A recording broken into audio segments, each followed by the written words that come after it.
आज हम बात करेंगे दक्षिणी पूर्वी एशिया में स्थित एक बेहद सुंदर और रंगीन देश वियतनाम के बारे में। 3,312 वर्ग किलोमीटर 2010 वर्ग किलोमीटर में फैला वियतनाम दुनिया का 67वां और एशिया का 19वां सबसे बड़ा देश है। आकार के लिहाज से हमारे राजस्थान के बराबर है। वियतनाम के उत्तर में चीन, पश्चिम में लाओस और कंबोडिया तथा पूरब और दक्षिण की लगभग 1,000 किलोमीटर की सीमा विशाल चीन सागर से जुड़ी हुई है। वियतनाम को कुल 28 राज्यों में बांटा गया है, जिसमें कुल 69 शहर हैं। वियतनाम की राजधानी हनोई है, जो वियतनाम का दूसरा सबसे बड़ा शहर है। दोस्तों, वियतनाम की जनसंख्या लगभग 10 करोड़ है, जो जनसंख्या के लिहाज से दुनिया का 15वां और एशिया का 8वां सबसे बड़ा देश है। आबादी के लिहाज से वियतनाम का सबसे बड़ा शहर हो चिन मिन्ह और सबसे छोटा तापे निन है। दोस्तों, आपको जानकर हैरानी होगी कि यहाँ की कुल आबादी का लगभग 22% हिस्सा नास्तिक है, यानी वह किसी भी धर्म को नहीं मानता है। बाकी लगभग 8% लोग बौद्ध धर्म को, 65% क्रिश्चियन धर्म को, 1% इस्लाम धर्म को और बाकी 3% में अन्य धर्म के लोग शामिल हैं। यहाँ का कॉलिंग कोड +44 है और लोग यहाँ पर दाहिनी तरफ गाड़ियां चलाते हैं। स्वागत है आपका। आप देख रहे हैं फोर्स लाइन। दोस्तों, वियतनाम की लिटरेसी रेट लगभग 99% है। देश में पढ़ाई लिखाई के अच्छे माहौल और बचपन से ही अपने इंटरेस्ट की फील्ड में पढ़ाई करने के कारण ही आज वियतनाम की बेरोजगारी दर जापान, कुवैत और इजराइल जैसे दिग्गज देशों से भी कम है। आपकी जानकारी के लिए बताता चलूं कि एशिया में सबसे ज्यादा बेरोजगारी दर फिलिस्तीन की और सबसे कम वियतनाम की है। दोस्तों, क्या आपको भी लगता है कि बच्चों को उनकी इंटरेस्ट की फील्ड में ही पढ़ाई करानी चाहिए या फिर उन पर अपनी मर्जी थोपने चाहिए? प्लीज कमेंट करके जरूर बताएं। दोस्तों, जहां पूरी दुनिया में न्यू ईयर 1 जनवरी को मनाया जाता है, वहीं वियतनाम में न्यू ईयर 1 फरवरी को मनाया जाता है। दोस्तों, जिस तरह हमारे भारतीय कैलेंडर के पहले महीने चैत की शुरुआत 22 मार्च से होती है और 22 मार्च को ही साल का पहला दिन माना जाता है, उसी तरह से वियतनामी कैलेंडर का पहला दिन 1 फरवरी से शुरू होता है और इस दिन को पूरे वियतनाम में धूमधाम से मनाया जाता है। दोस्तों, लगभग 1200 सालों तक दूसरे देशों के कब्जे में रहने के बावजूद वियतनाम आज भी अपने पुराने रीति रिवाजों और परंपराओं के साथ बेहद मजबूती से जुड़ा है। वैसे क्या हमें भी अपना न्यू ईयर 1 जनवरी की जगह 22 मार्च को मनाना चाहिए? अगर हां, तो कमेंट करके हमें बताएं। दोस्तों, गांव का नाम सुनकर हमारे जहन में खेत खलियान और हरियाली ही आती है, लेकिन आपको जानकर हैरानी होगी कि वियतनाम में एक ऐसा भी गांव है जो जमीन पर नहीं बल्कि पानी पर बसता है।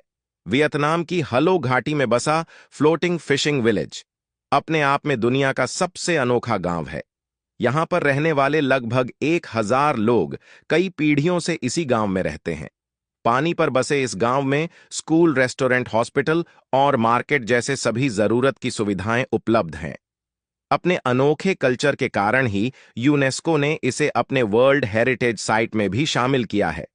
वैसे वियतनाम के इस पानी वाले गांव के लिए आपका एक लाइक तो बनता ही है। दोस्तों, वियतनाम का खाना दुनिया में सबसे अजीब है। जैसे हमारे शहरों में स्ट्रीट फूड में आपको chowmein, burger, momos, fried rice जैसी चीजें खाने को मिलती हैं, वहीं वियतनाम के स्ट्रीट फूड में आपको कॉकरोच, बिच्छू, केकड़े, सांप और मगरमच्छ जैसी चीजें खाने को मिल जाएंगी।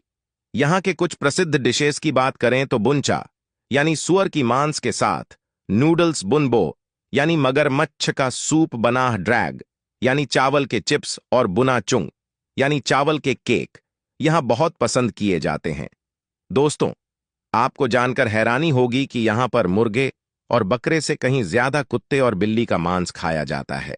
अपने इस घटिया शौक के कारण ही वियतनाम में हर साल 20 लाख से भी ज्यादा कुत्ते बिल्लियों का कत्ल कर दिया जाता है।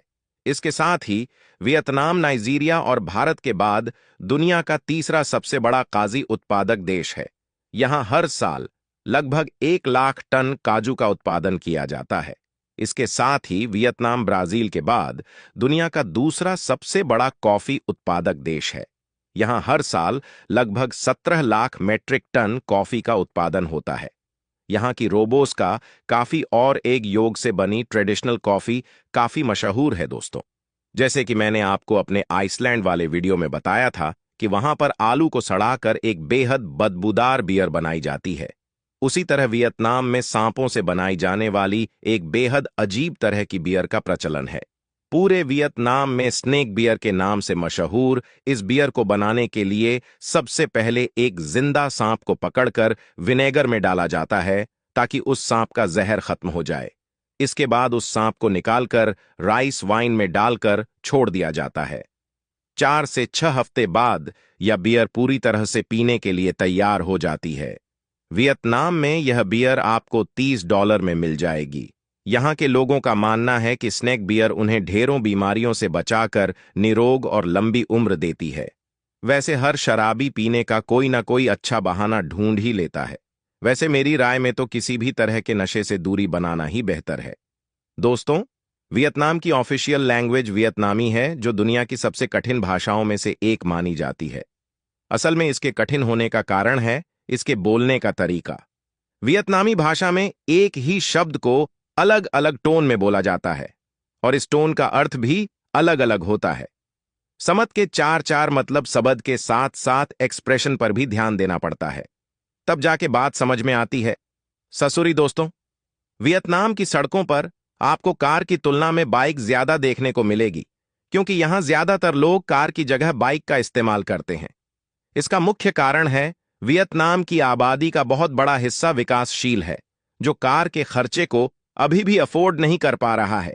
यही कारण है कि यहां की सड़कों पर आपको 10% कार तो 90% बाइक देखने को मिलेगी। दोस्तों, इकोनॉमी की बात करें तो वर्तमान में वियतनाम की अर्थव्यवस्था एशिया की तीसरी सबसे बड़ी अर्थव्यवस्था है, लगभग $700 अरब की। वियतनामी अर्थव्यवस्था वर्तमान में एशिया की सबसे तेजी से विकसित होने वाली अर्थव्यवस्था है। वर्ल्ड इकोनॉमी फोरम के एक हालिया सर्वे के मुताबिक वियतनाम की अर्थव्यवस्था अगले 5 सालों में सिंगापुर और ताइवान जैसे मजबूत देशों की अर्थव्यवस्था को भी पीछे छोड़ते हुए एशिया की 10 सबसे मजबूत अर्थव्यवस्थाओं में शामिल हो जाएगी। दोस्तों, यहां की मुद्रा वियतनामी डोंग है, जो भारतीय मुद्रा की तुलना में थोड़ी नहीं बल्कि बेहद कमजोर है। यानी एक भारतीय रुपया बराबर लगभग 323 वियतनामी डोंग। तो अगर आप भी सस्ते में विदेश यात्रा का प्लान बना रहे हैं तो वियतनाम आपके लिए एक सस्ता और बेहतर विकल्प हो सकता है। दोस्तों, पर्यटन के लिहाज से वियतनाम एशिया का 8वां सबसे बड़ा देश है। यहां पर हलो घाटी, हिंदू देवी देवताओं के प्राचीन मंदिर, कैंट बा आइलैंड हो, चिन मिन म्यूजियम और मालर माउंटेन जैसे ढेरों पर्यटन स्थल है, जिसे देखने के लिए हर साल दुनिया भर से लगभग 1.5 करोड़ लोग वियतनाम आते हैं। पर्यटकों के प्रति सम्मान और पर्यटन की अच्छी सुविधाओं के कारण ही आज वियतनाम पर्यटन के क्षेत्र में तेजी से विकसित हो रहा है। इसके साथ ही वियतनाम में पर्यटकों के भारी संख्या में आने का सबसे बड़ा कारण यहां पर होने वाली वेशवृत्ति भी है। वियतनाम में आज जिस्म फरोशी पर्यटकों के मनोरंजन का एक अहम हिस्सा बन गया है। सस्ती और बेहद सुविधा से लड़कियों की उपलब्धता के कारण ही आज वियतनाम भी बैंकॉक की तरह ही देह व्यापार का केंद्र बनता जा रहा है। हालांकि वियतनाम में देह व्यापार पूरी तरह से गैर कानूनी है, लेकिन यह बैन सिर्फ अंतर्राष्ट्रीय मानव अधिकार आयोग की आंखों में धूल झोंकने के लिए है। वियतनाम द्वारा देह व्यापार को बढ़ावा देने के कारण ही आज वियतनाम में जिस्म फरोशी का कारोबार $80 बिलियन से भी ज्यादा का है। यहां की सड़कों पर रात होते ही धंधा करने वाली लड़कियों का मेला सा लग जाता है, जो खुद ही आपको अपने साथ संबंध बनाने के लिए ऑफर करती हैं और रेट तय हो जाने पर वह आपके साथ कहीं भी जाने को तैयार हो जाती हैं। एक सर्वे के मुताबिक यहां पर देह धंधा करने वाली महिलाएं हर महीने लगभग 54 लोगों के साथ संबंध बनाती हैं। यहां पर देह धंधा 2 तरह से होता है, एक अकेले और दूसरा ग्रुप में। दोस्तों, आपको जानकर हैरानी होगी कि यहां पर लड़कियां घंटे और दिनों के साथ साथ महीने और साल के हिसाब से भी किराए पर मिलती हैं। यहां के हेयर सैलून, मसाज पार्लर, बार और क्लब दे धंधे के मुख्य अड्डे हैं। यहां पर सफेद पोश कामों के पीछे दे धंधे का धंधा धड़ल्ले से चल रहा है। दोस्तों, यहाँ पर धंधा करने वाली लड़कियां इतनी प्रोफेशनल होती हैं कि इनके पास अपने बढ़ने का कारण वहां की लड़कियों की देह की भूख से ज्यादा पेट की भूख है। क्योंकि वियतनाम के शहरी क्षेत्रों में तो रोजगार की उपलब्धता है, लेकिन ग्रामीण क्षेत्रों की कम पढ़ी लिखी लड़कियों के लिए रोजगार के बेहद सीमित अवसर हैं। तभी तो परिवार और जीवन को चलाने के लिए कोई सही विकल्प ना मिलने के कारण ही ज्यादातर लड़कियां मजबूरी में इस काम को अपना लेती हैं। इसलिए इनके प्रति घृणा का भाव बिल्कुल नहीं होना चाहिए। तो बस आज का वीडियो यहीं तक। वीडियो को अंत तक देखने के लिए आप सबका तहे दिल से आभारी हूं। मित्रों, यदि वीडियो अच्छा लगे तो अपने भाई के चैनल को सब्सक्राइब और वीडियो को लाइक अवश्य करें। धन्यवाद।